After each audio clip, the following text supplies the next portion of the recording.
खरात प्रकरणामध्ये चाकणकरांनी खरातला 177 कॉल केले, तर चाकणकरांच्या बहिणींनी 236 कॉल केले, तर 17 कॉल हे मुख्यमंत्र्यांकडून आणि सगळ्यात जास्त संभाषण हे एकनाथ शिंदेंचं 21 मिनिटाच्या कॉलचं झालेलं आहे, अशी माहिती दमानी यांनी बाहेर काढली.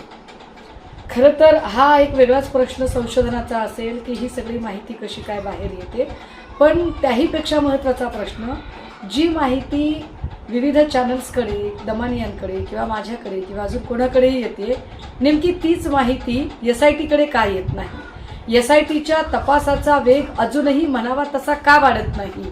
शिवनिका ट्रस्टच्या संचालकांच्या चौकशा अजूनही का सुरू झाल्या नाहीत? एवढे सगळे पुरावे समोर असतानाही रुपाली चाकणकर यांना अजूनही पोलीस ताब्यात का घेत नाहीत?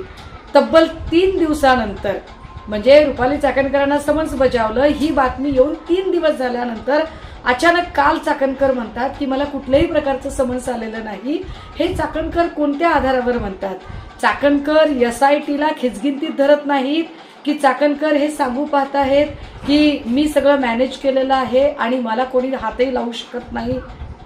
खरंच सरकारला हे प्रकरण लॉजिकल एंडला न्यायचं आहे का? कारण एवढे सगळे पुरावे समोर येत आहेत, कॉल रेकॉर्ड समोर येत आहेत, संपत्तीचे खुलासे समोर येत आहेत, मात्र अजूनही या सगळ्या लोकांची चौकशी होत नाहीये. फक्त खरातचे रकानेच्या रकाने भरून माहिती येते. आमचा प्रश्न आहे, आमच्या मनात ही शंका आहे, महाराष्ट्राच्या मनातला हा प्रश्न आहे की सरकारला खरंच हे प्रकरण लॉजिकल एंडला न्यायचं आहे का, की फक्त याने कॉल केला त्याने कॉल केला असं म्हणून काही ठराविक नावं डॅमेज करायची आहेत?